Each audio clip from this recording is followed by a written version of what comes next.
Hello नमस्कार दोस्तों, स्वागत है मेरे YouTube चैनल MRS एकेडमी में आप सभी का।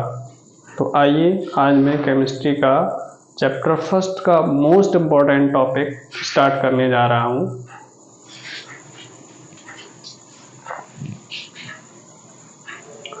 तो इसमें हमने 3 टॉपिक लिए हैं, एक मोलरता, दूसरा मोललता, तीसरा नॉर्मल। इन तीनों में बेसिक सा अंतर है, जरा सा 2-3 शब्द दिमाग में रखने हैं, बस छोटा सा अंतर रहेगा और डेफिनेशन को, इसलिए मैंने डेफिनेशन को पहले लिख रखा है कि थोड़ा लिखने में समय ना लगे, आपका समय बचे, क्योंकि समय इम्पोर्टेंट होता है, तो इसलिए समय बचे। तो अब मैं इनको बारी बारी से एक्सप्लेन करूंगा और समझना है आप सभी को, ठीक है। तो देखो, मोलरता क्या है? किसी विलयन की मोलरता पदार्थ के मोलों की वह संख्या है जो 1 लीटर विलयन में उपस्थित हो।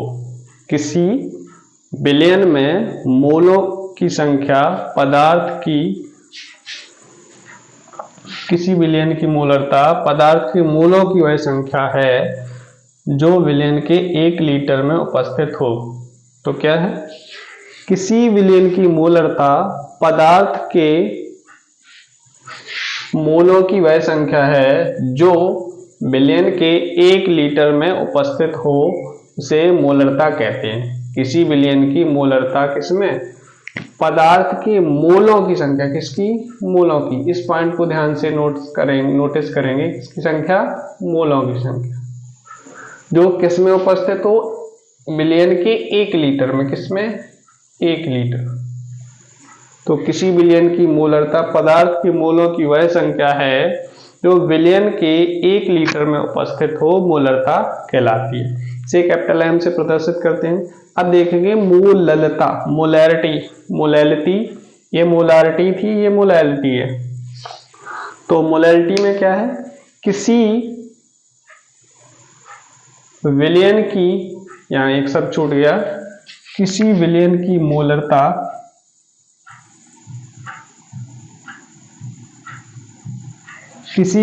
मोलरता पदार्थ के मोलों की वह संख्या, यहां भी देखो आया पदार्थ के मोलों की वह संख्या, पदार्थ के मोलों की वह संख्या, पदार्थ के मोलों की वह संख्या जो किसी विलायक के 1 किलोग्राम, यहाँ देखो मोलरता था, यहाँ क्या था? 1 लीटर, यहाँ क्या है? विलायक 1 किलोग्राम में उपस्थित, उसे पदार्थ की मोललता कहते हैं। इसे स्मॉल m डैश से प्रदर्शित करते हैं। तो यहाँ देखो मोलों की संख्या, मोलों की संख्या, यहाँ क्या अंतर था? 1 लीटर में, और यहाँ 1 किलोग्राम। अब देखेंगे नॉर्मलता। किसी विलयन की नॉर्मलता पदार्थ के तुल्यांकों की, यहाँ मोलरता, यहाँ क्या है? तुल्यांकों की वह संख्या जो विलयन के 1 लीटर में उपस्थित हो, उसे नॉर्मलता कहते हैं। इसे n से प्रदर्शित करते हैं। तो इनमें देखो बेसिक डिफरेंस क्या है? मोलों की संख्या, मोलों की संख्या, और यहां देखो 1 लीटर में है, यहाँ 1 किलोग्राम में, और यहाँ तुल्यांकों की संख्या है और 1 लीटर। तो इन तीनों परिभाषाएं समझ में आई क्या? कि किसी विलयन की मोलरता पदार्थ के मोलों की वह संख्या है जो 1 लीटर में उपस्थित हो, मोलरता कहलाती है। ऐसे ही किसी विलयन की मोललता पदार्थ में उपस्थित मोलों की वह संख्या है जो 1 किलोग्राम में उपस्थित हो। और इसी प्रकार नॉर्मलता, किसी विलयन की नॉर्मलता पदार्थ के तुल्यांकों की वह संख्या है जो किसी 1 लीटर विलयन में उपस्थित हो। ठीक, तो तीनों में बेसिक डिफरेंस। अब इन दोनों को हम थोड़ा सा डिस्कस कर लेते हैं कि इसकी नॉर्मलता या मोलरता निकालते कैसे हैं, फॉर्मूला को हम कैसे यूज करते हैं, जब हम न्यूमेरिक लगाएंगे तो उनको कैसे यूज करेंगे। तो इसको मोलरता को m से और इसको m डैश से। ठीक, तो विलेय के मोलों की संख्या बटे 1 लीटर विलयन में उपस्थित, कितने? 1 लीटर विलयन में मोलों की संख्या को क्या कहते हैं? मोलरता। यहाँ मोललता क्या कहें, विलेय के मोलों की संख्या 1 किलोग्राम में उपस्थित, इसमें 1 किलोग्राम। यहाँ क्या होगा, विलेय के मोलों की संख्या। अब उसी को मैंने थोड़ा फॉर्मेट करके चेंज कर दिया, विलेयन का आयतन किसमें होगा, लीटर में, यहाँ विलायक का द्रव्यमान किलोग्राम में। इसको हमने गणितीय फॉर्म में कि फॉर्मूले में कैसे यूज करेंगे, तो गणितीय फॉर्म में लिख दिया यहाँ पे, इसको भी गणितीय फॉर्म में लिख दिया। ठीक है, तो यहाँ तक बात क्लियर हो गई। ये तीनों परिभाषाएं डेफिनेशन पूछ देते हैं कि निम्न पर टिप्पणी लिखिए, तो सीधा लिखना होता है 2-2 नंबर में, 2, 2, 4, 2, 6, 2 या टिप्पणी अवश्य आती है पूछने को। ठीक है, अब ये इतना हो गया। इसके बाद अब हम चलते हैं सीधे न्यूमेरिक पे, तो इसको मैं हटा देता हूं। हाँ, स्क्रीनशॉट लेना हो तो स्क्रीनशॉट ले लो, अन्यथा मैं इसको इरेज कर देता हूं। ठीक है, चलो, तो अब मैं एक क्वेश्चन लिखूंगा यहाँ पर न्यूमेरिक, और इनको कैसे करेंगे।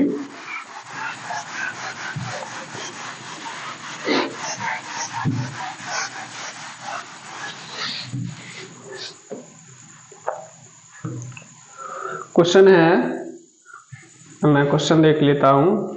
4 ग्राम NaH की पर्याप्त मात्रा को पानी में घोलकर, क्वेश्चन है 4 ग्राम NaOH की पर्याप्त मात्रा को 4 ग्राम NaOH की पर्याप्त मात्रा को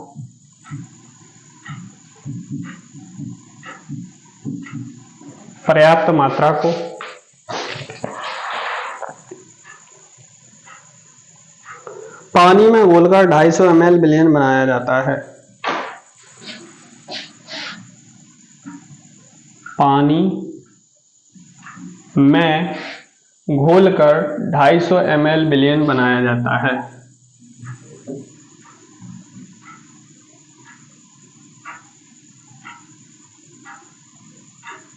पानी में घोलकर 250 ml विलयन बनाया जाता है।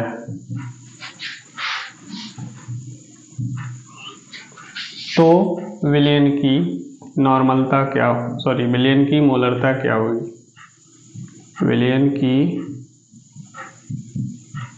मोलरता ज्ञात करें। अब देखते हैं मोलरता को हम कैसे ज्ञात करेंगे। अब हमने क्या निकालनी है, मोलरता। तो विलेय के मोलों की संख्या, विलयन का आयतन लीटर में। यहाँ W विलेय के मोलों की संख्या हो गया, यहाँ क्या हो गया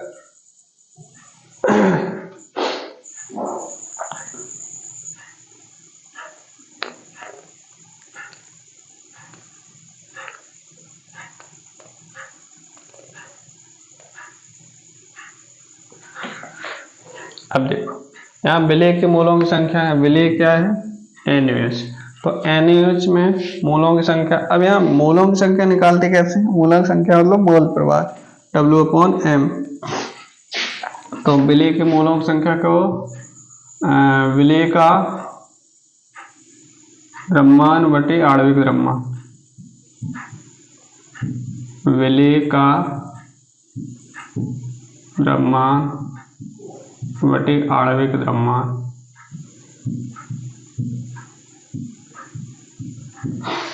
विलेय की मोलों की संख्या जब निकालनी होती है तो कोई भी विलेय है उसका आणविक द्रव्यमान और बटे आणविक द्रव्यमान। तो विलेय का द्रव्यमान, विलेय कितना है 4 ग्राम, उसका द्रव्यमान बटे आणविक द्रव्यमान, इसका आणविक द्रव्यमान कितना हो जाएगा। बहुत सारे स्टूडेंट ये नहीं जानते होंगे, आणविक द्रव्यमान निकालते हैं। आणविक मतलब अणुओं का द्रव्यमान, तो आणविक द्रव्यमान NaOH है, NaOH, तो Na + O + H। Na का परमाणु क्रमांक होता है 11, 11 का 2 गुना, लगभग परमाणु भार लेते हैं यहाँ पर। तो Na का होता है 23, इसका होता है 16, 8 दूनी 16 और 1 1, तो टोटल कितना हो गया 17, 23 17 40। तो इसका आणविक द्रव्यमान कितना निकला 40। तो अब यहाँ इस फॉर्मूले में लिखेंगे M = WV/MB into we litre में, ठीक है।